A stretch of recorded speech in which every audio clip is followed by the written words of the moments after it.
David,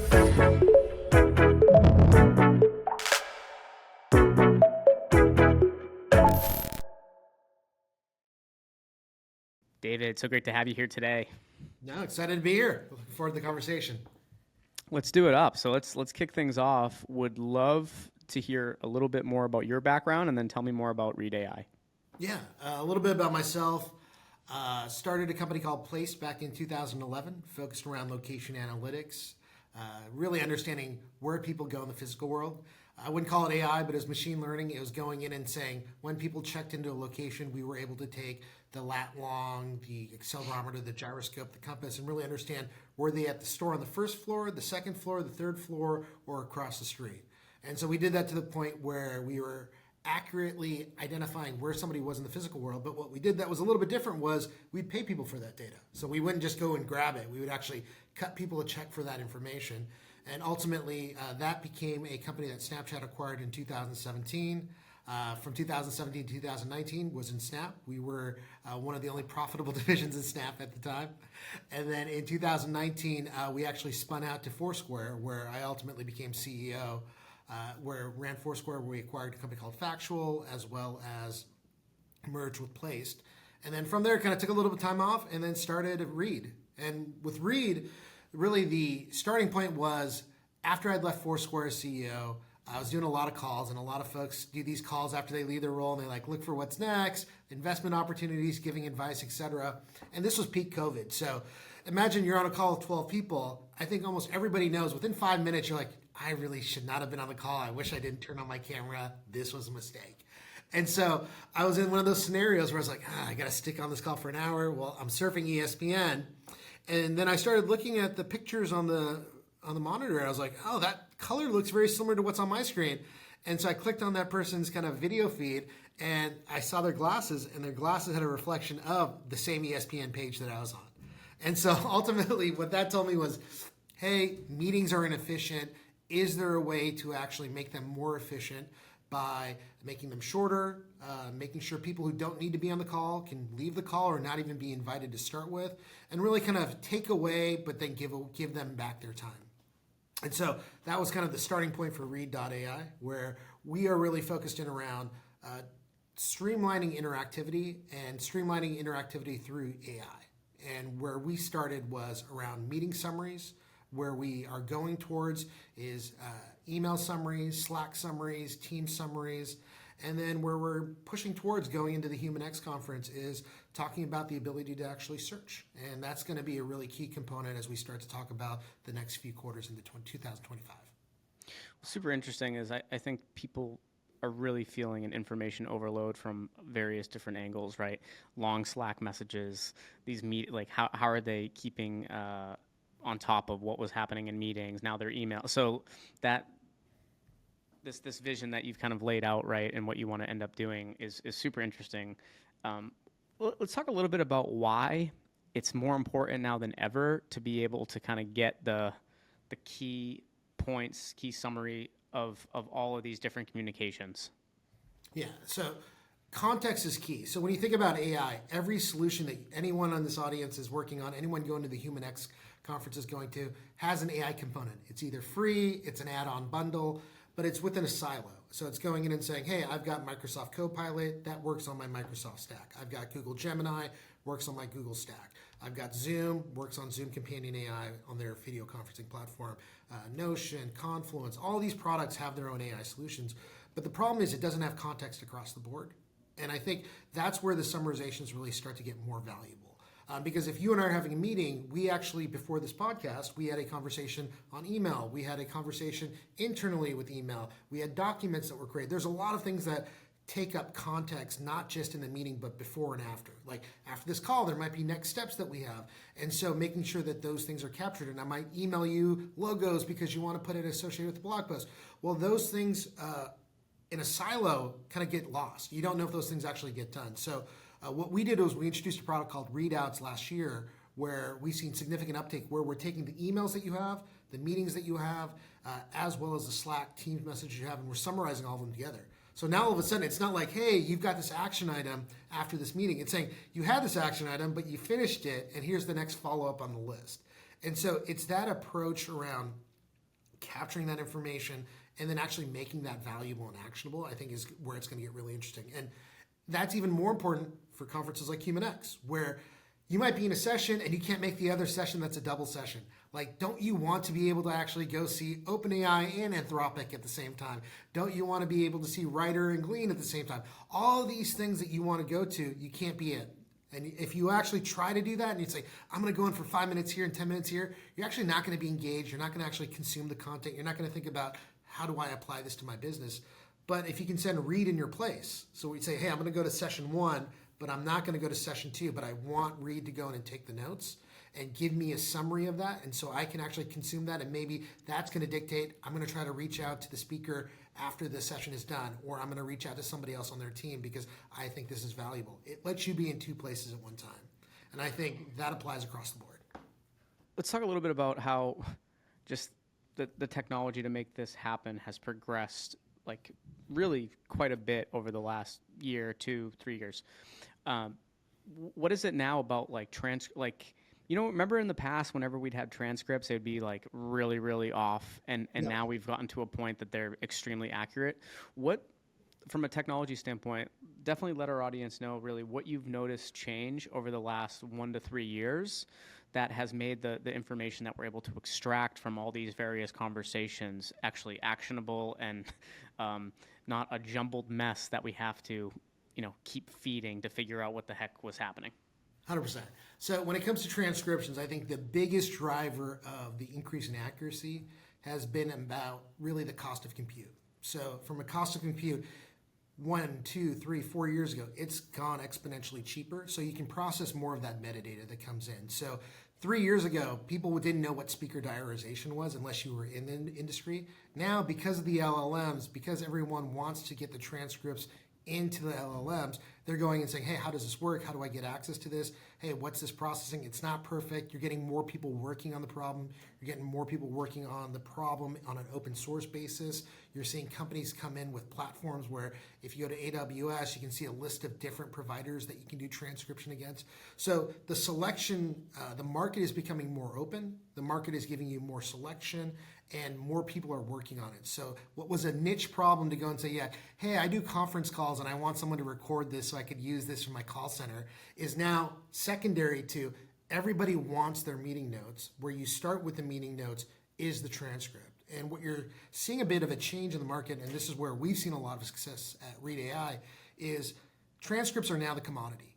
Anybody can do this, and I can tell you, like, if you look for meeting note providers, there's probably 200 out there in the marketplace. If you go to Product Hunt, love Product Hunt, but I think once a week, maybe twice a week, you'll see one in the top 10 come into the mix because it is such a commodity. And the technology has gotten so good that someone off the shelf with $500 in AWS credits can get something running.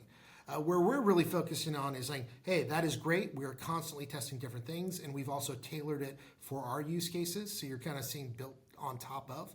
But then you go in and you say, hey, we've got this video feed that's coming in. We've got things like metadata associated with the audio. So let me start with the video. You're nodding your head right now. And that's going in and saying, right now, if I take this transcript, David said these things, but it doesn't say Jared nodded his head in agreement, or he was smiling, or he was highly engaged. That narration piece is actually missing from all large language models today. And so if you think about it, what we are doing today is really taking that and saying, hey, David said this, Jared responded this way, because we're taking the video signal that comes in and we're creating a narration layer. And what we found with that is like, that changes significantly, because if you've ever pitched AI and you start going on about this is the methodology, and at first people are like, oh, that's really cool. And then you start saying, this is going way too long. You could actually go in and say, hey, David said this, and the technology was cool, but he lost Jared when he started to go into these parts. That's going to change the entire summary. Then if you go into things like audio, it's not just the words, but it's how quickly you're saying them. So I talk at about 175 words per minute. I think your audience knows I talk fast. But if I go to like 225 or 250, that's saying I'm either really excited about something or I'm really nervous about something. But again, large language models with transcripts, they don't actually go in and say, this is the words per minute. Here, you're able to actually say, these were the words per minute. Here's the baseline. Here's prosody, where David's tone goes up or down, and baselining it at the end of the call to process. So all of those things, I think, is kind of that next evolution. And I think the commoditization of transcription has made that possible. I like what you said with the narration part, because like I could say like, David, I'm super interested in what you're doing, and saying, shaking my head no.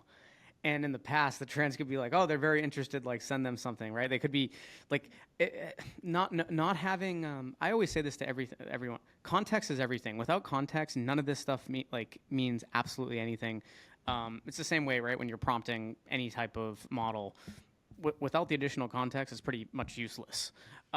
So super interesting what you've been building. What do you think? How do you think like the space will continue to evolve? It is really funny you mentioned all the companies on Product Hunt, and it literally, like, even if you go to the Google Chrome plugin store, there is a ridiculous amount. But I have not heard of anyone doing it the way that you're doing it. What do you think kind of the next phase of this space looks like, and where do you envision, Read.ai's place in that future? Yeah, I think we're already going down the path of summarization across anywhere where you work or where you interact. So we've got an iOS app where people are using it in the real world, and the use cases are really interesting because we've got a ton of FANG enterprise, Fortune 500 customers, but we also have half of our traffic is international. A lot of that traffic also comes in from emerging markets where they don't necessarily can't afford the $15, the $20 a month that they have, but they're using the free license. And what's been really interesting is the use cases they come up with. So we've got one where someone's an insurance salesman in Southeast Asia, and they're going out and they're going to villages. They have to take all these notes because they can't do it in real time. There's not a connection there. They're selling insurance. And so they're going and they're recording it, and they're saying like, hey, I'm going to record the conversation in the old days. I'm going to write it down. I'm going to go back to the office. I'm going to manually transcribe it. Maybe I'll use a service. Then I'm going to put it into a form, and then I'm going to go back to the village and I'm going to get that person to sign it. Well, now what they're doing is they're pulling out the iOS app. It's transcribing everything in real time. It's taking all the important notes and saying, I can actually understand what your requirements are for insurance. I can ask you deeper questions versus focusing on the notes. And it streamlines that process from what was like 1 hour of meeting to taking a couple hours to execute to 1 hour of meeting to taking 5 minutes to get everything set up. And so that's been a big change. I think also from the use cases perspective that we see by being more kind of mainstream is you get really great ones where it was unexpected outcomes. So we've had one where someone had early onset dementia, and they reached out to us and we're like, hey, I'd love to get on a call with you. I want to bring my caregiver on the call. And we're like, okay, this is never heard this. Let's see what they want. And the person was like, hey, I have early onset dementia. I meet with my family on Zoom once a week. And what I really want is a set of notes, action items, key questions. And I've been using you to actually take those notes. And my caregiver is kind of giving me those notes before every meeting that I have with my family. And he's able to go in and say, hey, how is Catherine's choir? How is Charlie's debate? And the family starts to be really like, oh, okay, he's remembering things. And for him, he feels great that, he's not making them feel bad when they're meeting with them. And so he's like, I want to keep this going, even if I can't remember to necessarily charge for it, or I want to make sure the service is going. And I was like, that's a freaking great use case. Or going to a doctor's office where they're going to tell you some news and it may or may not be good, to be able to go and say, hey, I can ask you questions in the moment versus like, here's the 60 things that I need to do. And so those are the things that we see. And I think that mass market use case is going to drive more of the AI activity going into 2025. I think right now it's been more like corporate use cases, like, hey, how do I search my enterprise documents better? How do I do large language models where I can do X, Y, and Z for my enterprise experience? Those will exist, but I think it's going to be more Slack, Qualtrics, where those types of opportunities where you can give people value at the individual level or the ROI at the individual level is going to be the win. At the time of recording this, there was some relatively big news today on like Humane being acquired by HP. I don't know if you saw that at all. Would love to hear your thought. Like, we just had Stefan from HumanX give his take on it, which was cool. But if you have any, and by the way, like I know I'm just throwing this out there, but if you have any thoughts on it, would love to hear it. If not, we can skip it. Not a big deal, but would love to hear your take. Yeah, I don't know what he said, but I will say it is really a hard problem to solve the hardware side of things. And you see this it does get a lot of attention early on when the hardware releases. You see this on a commonplace, not just Product Hunt, but in mainstream media, because it kind of is kind of cool. It's like, hey, I could put a button on my chest and it's going to record everything. It's going to give me advice. It's going to give me feedback. I can talk to it. The problem is the hardware has not really solved a problem that exists today. It's going in and saying, we think you will have a problem that we can solve down the road, but it's not solving a problem that exists today. A lot of times the recording, you can take out your phone and record. Like, that's the difference between like, hey, do I want another device that I carry around, or do I want to just use my phone? The same thing goes for like GPS. You can see like a lot of people, and I'm a little bit older, like used to have those GPS things you'd buy at Best Buy and you put it on your car. It's like, wow, that's so cool. You have that. Now, very few people buy that. There's still a use case for it, but very few people buy that because the phone is just as good for 99% of the population. So I think what you're finding is it's novel and interesting. I think the ROI isn't necessarily there today to say, I'm going to have a separate device just for this use case. And I think that's going to continue for the foreseeable future. Like you have to knock down the iPhone, the Android devices out there to actually say, I'm going to carry another device in my pocket. And by the way, if we are going to carry another device, it's more likely that it's going to be an Android or Apple like product because we already have I mean, what does Apple always do, right? They keep us in the ecosystem with the watch and iPad. So like it's very likely that if we ever were going to go with some sort of external device, that they'll have some major role in it. It'll be interesting to see what HP ends up doing with this technology, though, as well. That was one of the things. Yeah, anyone go check out also this take, but also Stefan's take on it. I really enjoyed hearing his thoughts on it. As soon as I saw it, I sent it over to him. What next? I mean, you mentioned a little bit. We've talked about Human X a little bit on the show too. But what else about this event are you really looking forward to? Yeah, it is one of the only events that is in market today of Human X where it is AI specific and it's got like top tier talent. Like this is like the CES of AI, but that's not even a good example because CES is probably too mainstream at this point.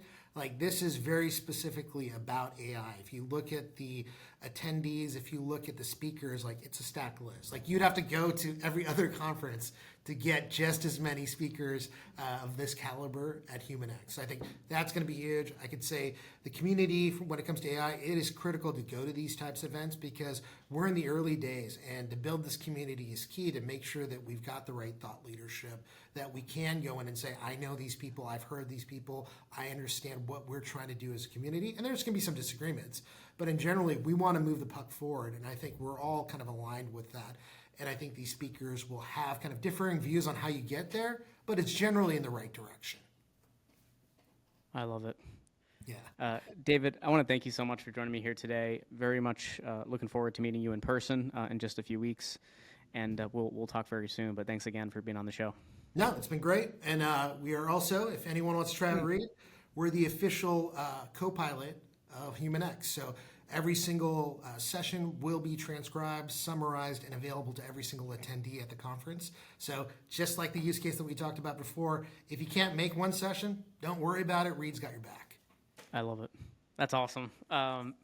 That's actually what a great what a great opportunity too to just be able to, because this is the problem with a lot of conferences, by the way, is you can't go to every single session, so you just don't go, you don't learn anything from particular like that will not be it. If someone doesn't learn something from this event, it will be because they don't access the tools that are right in front of them the whole time. 100%. And it just goes the same way. Like with the meetings that we attend, almost 20% of the meetings, the person actually doesn't even go to. They want to capture the content. They want to understand what they missed out on, and they want to be able to action against it. But they've got a conflict. They've got an appointment they've got to do. They've got to go to their kid's baseball game. All of those things are okay to do. So if you need to step out for a call, you don't need to worry like, do I need to decide to take this call or do I need to go to this session? Like you'll be able to capture both. I love it. David, real pleasure. We'll talk soon. Excellent. Appreciate it, Jared. Thanks.